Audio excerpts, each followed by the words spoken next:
함께 보실 하나님의 말씀은 누가복음 2장 41절로 52절까지 말씀입니다. 누가복음 2장 41절부터 52절까지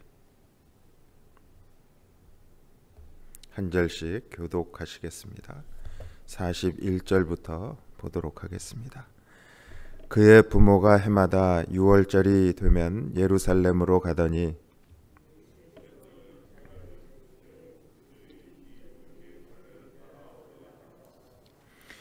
그 날들을 마치고 돌아갈 때에 아이 예수는 예루살렘에 머무셨도다. 그 부모는 이를 알지 못하고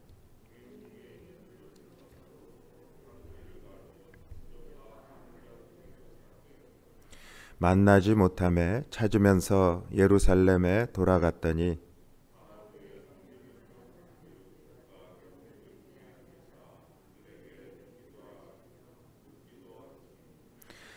듣는 자가 다 그 지혜와 대답을 놀랍게 여기더라.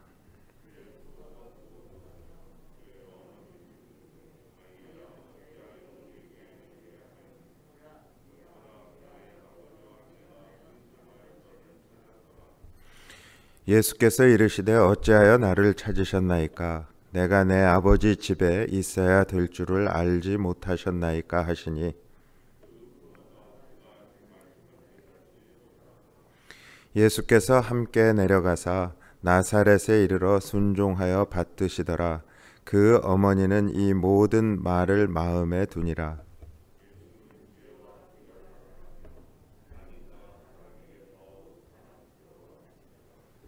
아멘.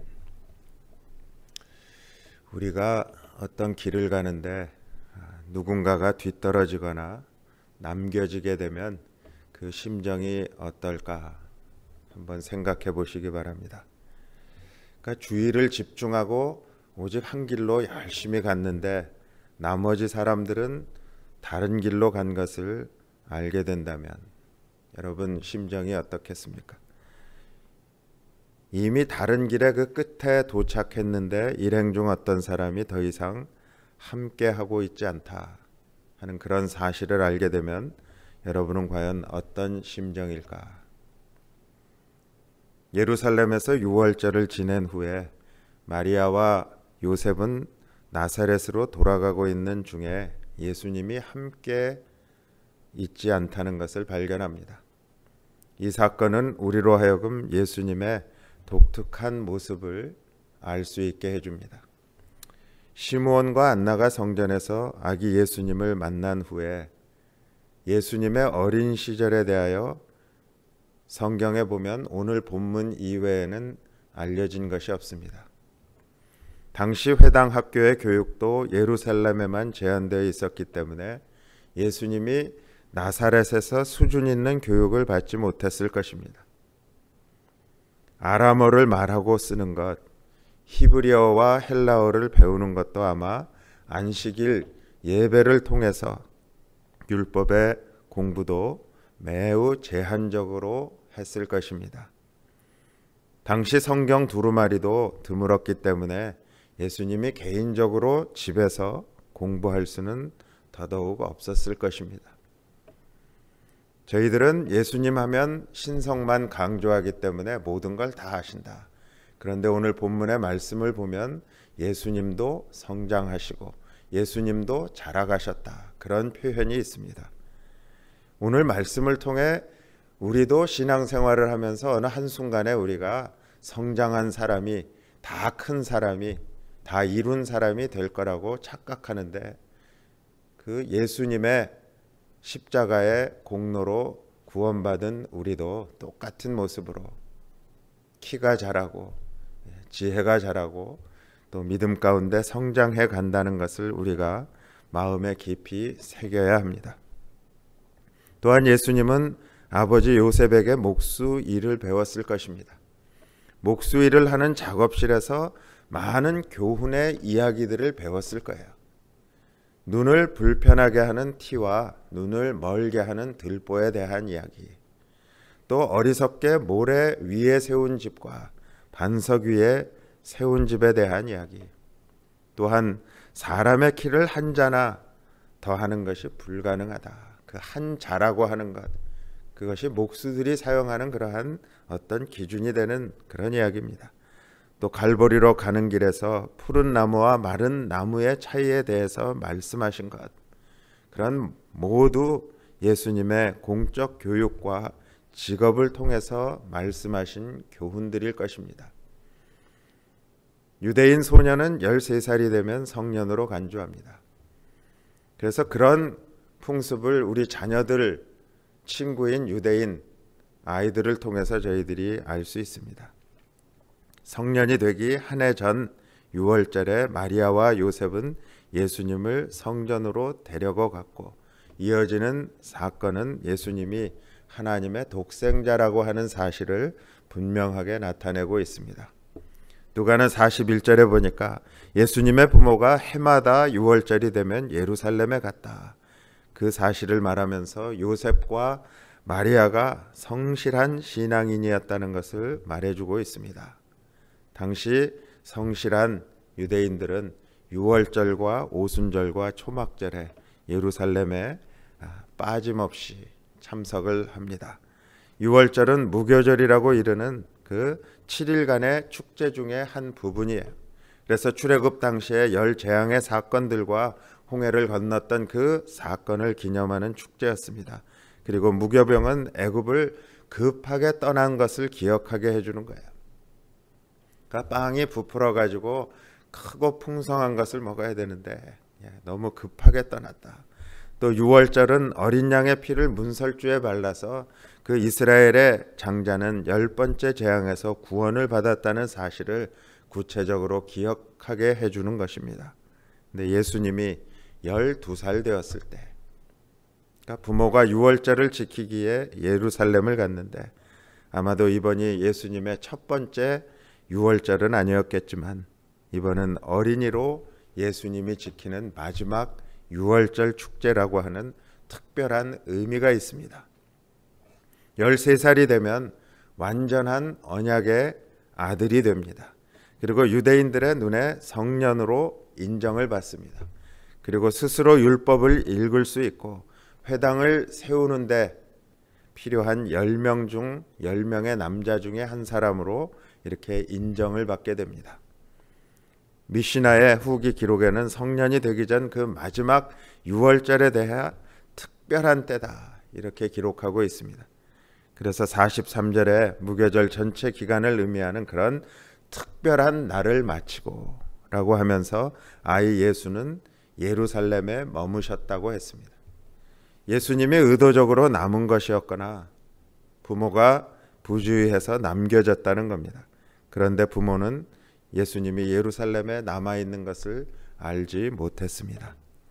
당시 남녀 성별과 연령에 따라서 나뉘어서 고향으로 돌아가는 그러한 여행 관습, 그것에 의해서 요셉과 마리아는 당연히 예수님이 다른 어린아이들의 여행 대열에 있었을 것이다 이렇게 생각했을 거예요. 그런데 그 가족들이 밤에 함께 모였을 때 예수님이 친족과 아는 자 중에 있지 않더라.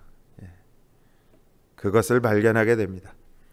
하룻길을 간 후에 알게 되었으니까 다시 하룻길을 돌아가야 했습니다. 그래서 사흘이라는 표현을 하고 있는데요. 그 사흘은 출발해서 간 날, 또 다시 돌아간 날, 그리고 예루살렘에서 예수님을 찾던 날을 포함한 날수입니다. 그런데 우리 주님이 십자가에서 죽으시고 또 부활하신 날이 사흘입니다. 여러 가지 사흘이라는 날에 의미가 여기에 함축되어 담겨 있습니다. 그리고 거리나 다른 곳이 아니라 성전에서 예수님을 찾았다. 그러니까 거리를 헤매고 다니는 예수를 찾은 게 아니라 예수님은 성전에 계셨다는 거예요. 당시 신학적인 토론을 벌이던 성전뜰에서 예수님을 찾은 겁니다. 그런데 13살이 안 된 아이 예수가 특이하게 모세의 율법 학자들인 랍비들과 다른 학자들 그 선생들 중에 앉아 계셨다고 기록하고 있습니다. 예수님은 랍비들에게 듣고 계셨습니다. 그리고 그들에게 묻기도 하셨습니다. 단순하게 강의를 듣고 질문하는 게 아니라 율법의 권위자들에게 도전하고 랍비들이 생각해내지 못했던 대답을 주는 예수님의 지혜는 성전 뜰에서 그 예수님의 말을 듣는 사람들이 깜짝 놀라게 했습니다. 예수의 부모도 깜짝 놀라기는 마찬가지였습니다. 그래서 마리아는 아이야 어찌하여 우리에게 이렇게 하였느냐 이렇게 묻습니다. 그 말에는 그 아이를 찾은 안도감도 있었지만 같이 동행하지 않았다는 그 책망하는 그 내용이 포함되어 있습니다. 예수님의 행동에 인간적으로 대응한 겁니다. 그러면서 마리아는 우리가 근심하여 너를 찾았다. 그것을 강조합니다. 그런데 이런 육체적인 긴장과 정신적 불안감에 대해서 예수님이 뭐라고 답하십니까? 어찌하여 나를 찾으셨나이까? 라고 답변하십니다. 부모가 잃어버린 아이를 찾는 거 너무 당연한데요. 그런데 예수님은 49절 후반부에서 아버지의 집에 있어야 할 줄을 알지 못하셨습니까? 이렇게 하셨는데 거기 아버지의 집이다 이렇게 번역된 헬라어 본문을 보면 아버지의 일, 아버지의 것 그런 뜻의 관사만 나와 있습니다. 그러니까 아버지의 일이 성취되는 곳에 주님이 있는 것은 당연한 일이라는 그런 뜻입니다. 그런데 요셉과 마리아는 그가 하신 말씀을 깨닫지 못했다. 50절에 그렇게 말씀합니다. 이 사실로 비록 예수님의 탄생을 알리는 천사의 소식과 시므온과 안나의 선포가 있었지만 그 이후 10여 년 동안 예수님이 아이로 평범하게 성장했다는 사실을 우리가 짐작해 볼 수 있습니다. 분명히 우리가 기록을 보면 천사의 예수님의 탄생을 알리는 소식을 들었습니다. 또 시므온과 안나라는 선지자, 두 선지자를 통해 선포되어지는 말씀을 통해 들었습니다.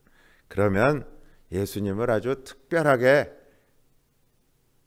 생각하고 특별하게 대우를 했을 것 같은데 그가 하신 말씀을 깨닫지 못했다. 우리의 모습도 그런 것 같습니다.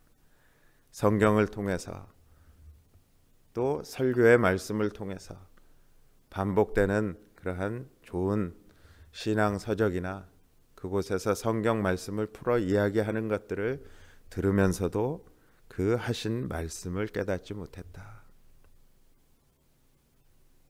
이런 하나님의 독생자로 신성을 비추신 상태에서 더 놀라운 사실이 51절에 기록되어 있습니다.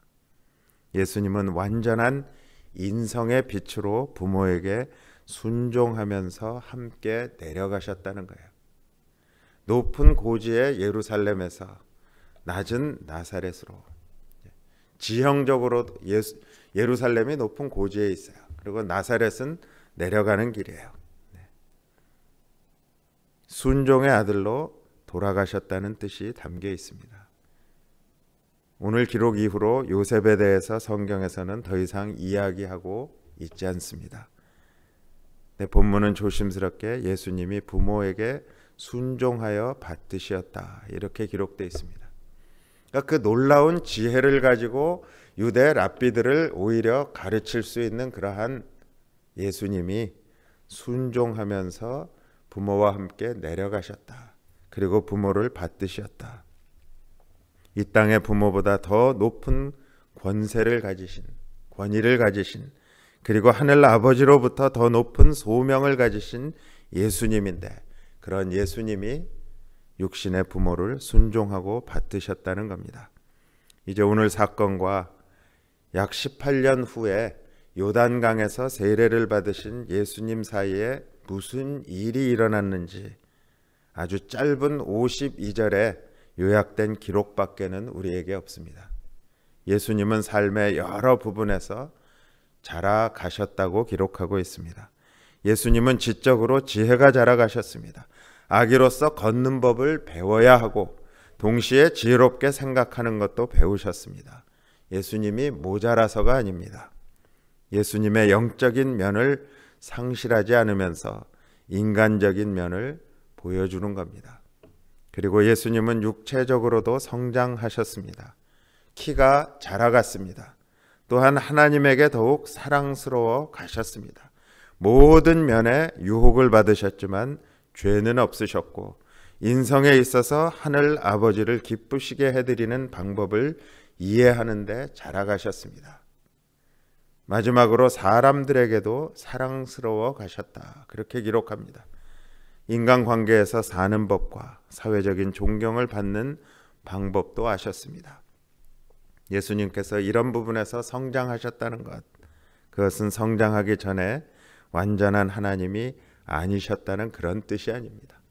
오히려 완전한 신과 완전한 인간으로 죄가 없으시다는 것을 제외하면 보통 사람인 우리들처럼 예수님도 성장하고 예수님도 성숙하여 가셨다는 것을 뜻합니다. 완전한 하나님과 완전한 인간으로 우리 죄를 위해서 십자가의 죽음과 부활을 이루신 예수님을 우리가 다시 한번 묵상하면서 오늘 아침 적어도 오늘 하루만이라도 내일 추수감사 주일 그 주님이 이 부족한 우리를 위해서 이루신 일들, 키가 자라고 지혜가 자라가실 필요가 없는 완전한 하나님이신 예수님이